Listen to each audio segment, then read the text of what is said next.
Okay, last week we got used to using the sine and cosine buttons on our calculator to use the law of sines and the law of cosines. Today we're going to move on to just talking about right triangles. So if you think back to the Pythagorean theorem a couple weeks ago where we had a squared plus b squared equals c squared, that we've used to find sides of a right triangle when there's two sides given. But if we look at some of these examples here, we're not given what we need in order to use the Pythagorean theorem. So we're going to be starting to use ratios that we've been talking about for a while of sine, cosine, and tangent. And so if everybody remembers, sine abbreviation is SIN, cosine is COS, and tangent is TAN. Those are the buttons on your calculator. And this is only for right triangles. So we're going to spend the next almost 2 weeks talking directly only about right triangles. And so when we have a right triangle that's given to us, we're always going to be given a reference angle, and I'm going to put an X there just to show that that's the reference angle. This is the angle that we're talking about. And we have to label the sides of our right triangle based on that angle. So as I look at this triangle, I know that the longest side is always the hypotenuse. So I'm going to label the hypotenuse HYP. And then we have two other words that we're going to be introduced to that are called opposite and adjacent.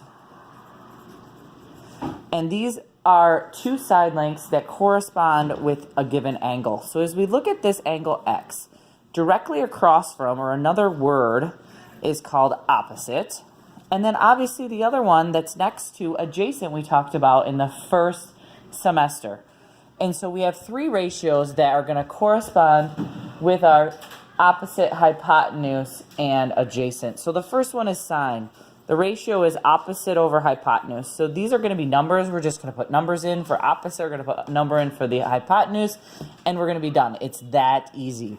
We're also going to do a cosine ratio, which is adjacent over hypotenuse. Again, two numbers, make a fraction. That is going to be our ratio. And then the last one is tangent, which is opposite over adjacent. Again, it's going to be two numbers. So take a look at this example. Here's our reference angle K. Which one's the hypotenuse? 5. Good. That one's 5. Now the next easiest one to locate is the one directly across from the reference angle. We call this the reference angle again. This is angle K. This is going to be our opposite. And then our 3 is going to be our adjacent. So now we just need to reference what we talked about up here and fill in the values. So sine K is going to be opposite over hypotenuse. So which number is opposite? 4. Good. Which one's hypotenuse? 5. Awesome. Let's look at cosine. Cosine says adjacent over hypotenuse up here. Which number do I have labeled with adjacent? 3. Which number do I have labeled with hypotenuse? 5. Good. Now, let's talk about tangent. Tangent is opposite over adjacent. We have what number labeled for opposite? 5. What number labeled for adjacent? 3. Perfect. Now you guys try. Let's go ahead and label this triangle first, and then I'm going to turn you guys loose to come up with your 3 fraction ratio. So here's our P.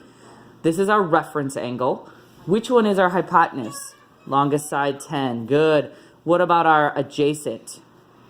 Good. Yeah, we switched it up. I had you guys go ahead and notice one that was next to P instead of the one that was directly across from that we had talked about before. So now that we have our 3 sides labeled, we can go ahead and put in our fractions. Why don't you guys go ahead and do so?